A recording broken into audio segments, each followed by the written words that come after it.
have sex with people and then come back and tell Teddy about it and shit. Like he was a sexual explorer, kind of like my friend Brian Johnson or something like that. And so the scene that that he has with Genesis, where she's like, "Don't go to Canada" and stuff, almost the exact same scene, except it was predicated on he was going to Canada to fuck somebody for a podcast.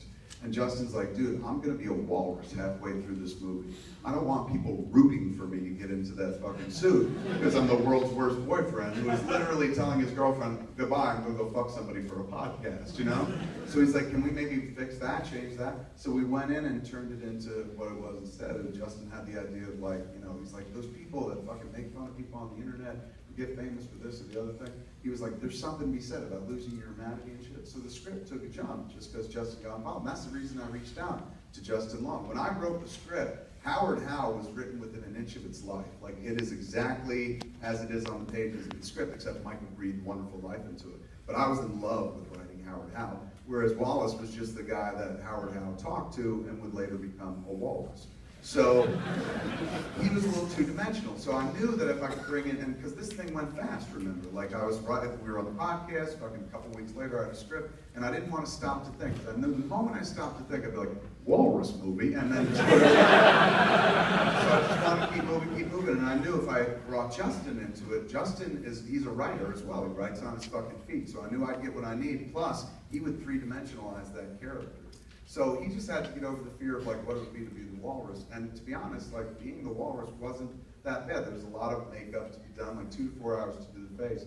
But it was just his face with a cowpiece, and the rest of him was him. Nothing else. He didn't have to wear a special suit. If he turned around, you could see the back of his head here.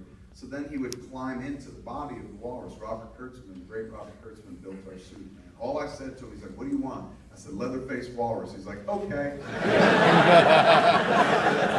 So Justin would climb into the suit, and I don't know how else to describe it, except it's like a big hippity hop, like one of those kids hippity hop, that you would sit on and you'd be covered with fake skin. So he was in it, he put his hands, he had to actually splay his hands out and put his legs together, but he was kind of resting on this giant hippity hop thing. And when I saw him, I was like, that's what I look like when I'm laying in bed, dude. He's like, it's very uncomfortable. So he was fine. Like at one point I said to him, I was like, dude, we got like 20-minute turnaround. You want me to get you out of the suit and stuff? And he goes, no, I'm good. He's going, look, when I read this script, I knew sooner or later I would be dressed like this.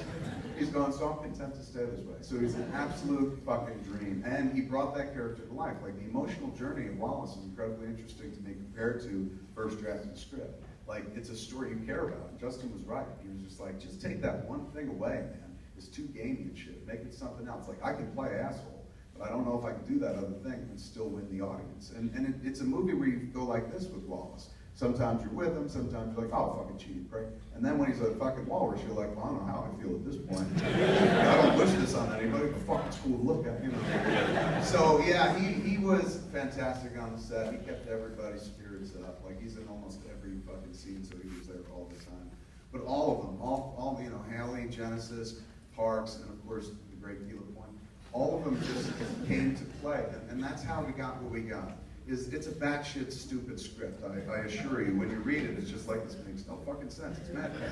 But when they fucking put the earnestness behind it, like all of them play it like it's Argo, you know? Like it's a real serious, important movie or something like that, and because of that, they make it sing. Like what should be fucking stupid and should fall apart is carried very gamely and ably, more than ably, by the actors in this movie. And that's why I'll work with them until the day I die. Because you know how difficult it is to say yes to a movie like this? Like now it's easy. You see it and you're like, oh fuck, I'd do that movie.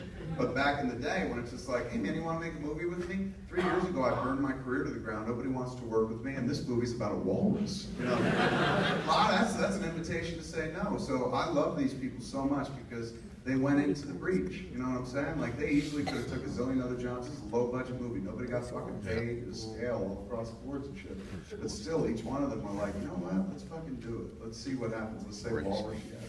And Justin was the chief. Question right here. I feel like the news that Tommy Matt was going to be in the film only broke 3-4 weeks ago. How did you keep that from us? That was really hard for me. Because I shared everything and shit. I get on a podcast, I'm like, oh, I just fucking took a shit and I had sex with my wife right before it. You know, people are like, too much information.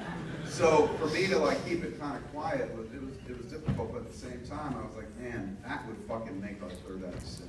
Like, you know, I learned on Red State, when I was writing Red State, you know, if you can guess where the movie's going, if I can, as the writer, guess where the movie's going, the audience is definitely going to guess where the movie's going. If the audience guesses where the movie's going, it's not a satisfying experience anymore.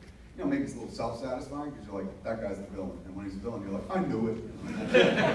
But, you know, it's tough to kind of keep the illusion going and shit if everyone knows everything that's involved. I'm not talking about, like, spoilers and shit, spoiler-free. But it's just nice to be able to, like, outthink the audience. Yeah, you know, it's kind of like a competition to see who's going to figure it out first.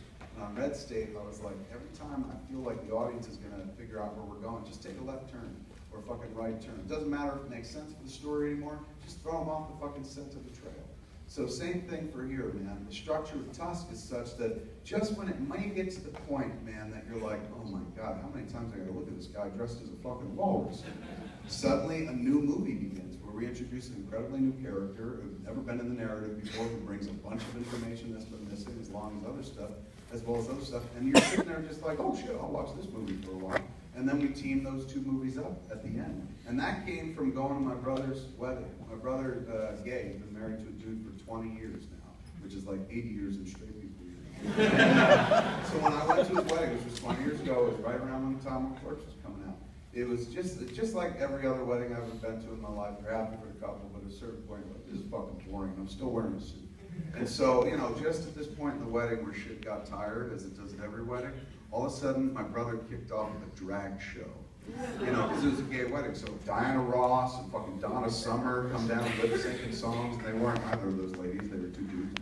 But it was thrilling. It was fucking nuts. Like, all of a sudden, you're like, holy shit, drag show? I'm in, you know? And I was about to leave the wedding, and then I stayed. And I saw the most miraculous thing I ever saw in my fucking life, man. Like, some people talk about, like, I heard my parents have sex. Never. That never happened. I mean, my parents were, like, ninja quiet, I guess, in the bedroom. But, you know, I'd see them kiss and hug or whatever, but I never saw them, like, remotely sexual. There we are at this, my brother's wedding, and this drag show is going on right in front of us, and I'm standing behind my parents. My parents are on the edge of the fucking dance floor. And my father had, like, 2 strokes at this point, so he had a cane, and he's leaning on a cane in one hand, and my mom's sitting next to him. They're both, like, kind of dancing. She's, like, dancing more and stuff. And I see my father, like, put his hand on my mom's back and rubs her back. And I'm like, oh, that's cute. Then I watch my father's hand go down my mother's back, down her ass, and cup between her legs. No.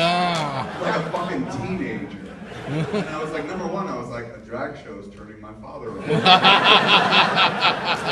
But number two, I was like, how awesome, man. They just changed, they flipped the script right at this point, and suddenly things got lively again. So when I was writing Tusk, I was like, I'm going to do what I did in Red State. And just when you think, like, all right, I know where the movie's going, we're going to bring in a third act character that, like, takes you off in a different direction. It's far more consistently comedic than earlier in the film. Like, suddenly the laughs are coming fast and very quickly. And the idea of that is, like, you don't want to let the audience get bored, man. Even with a movie where the guys are